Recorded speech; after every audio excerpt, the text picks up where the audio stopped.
રાજકોટમાં અલ્પેશ ઢોલરિયાના નિવેદનથી પાટીદાર સમાજના અગ્રણીઓમાં રોષ વ્યાપ્યો છે।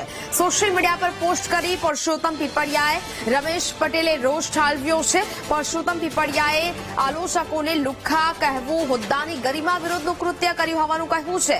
રમેશ પટેલે અલ્પેશ ઢોલરિયાની હથિયાર નહીં પણ હાથો હોવાનું કહ્યું।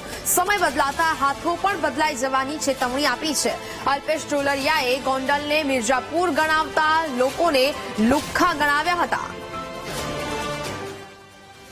आज अमे दीकरानी जेम रही छीए घणाए अमारा पगे लागवाना वीडियो शेर कर्या छे અને એને કીધું છે ગુલામ નથી એટલે આ ગુલામ નથી અમારા બાપ સમાન છે ને એટલે પગે લાગી છે અને હજી 30 વર્ષ લાગવાના છે અને હજી જેને લાડ ટપકે ને કહી દઉં છું કે અહીંયા સીટ ઉપર કોઈ બહારના નજર ન કરતા અહીંયા અમારો ગણેશ તૈયાર છે અને એને અમે પટેલ સમાજ જો અહીં ખંભે બિહારી ધારાસભ્ય બનાવવાના છે ભાઈ એટલે કોઈ એમમાં બહારના લોકો રહેવાના નથી ભાઈ તમે મીડિયા અમે કયો આપણે બધા એક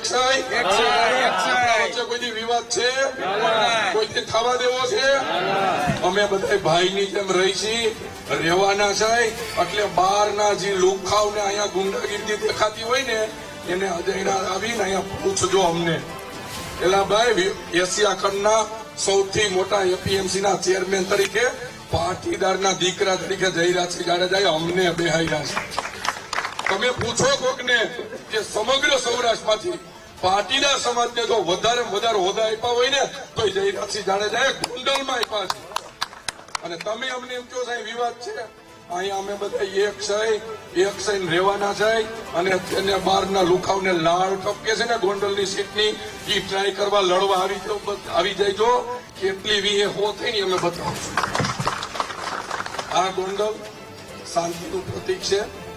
એક સમય એવો હતો કે ગોંડલ ચાલુ થાય એટલે કાયદાની વ્યવસ્થા પૂરી થતી હતી। અત્યારે ગોંડલ એવું છે કે ગોંડલ ચાલુ થાય એટલે જ્ઞાતિ જાતિના વાળા પૂરા થાય છે। એક ગોંડલ અને અખંડ ગોંડલ છે અને આ રહેવાનું છે। જેને ટ્રાય કરવી હોય કરી લેજો।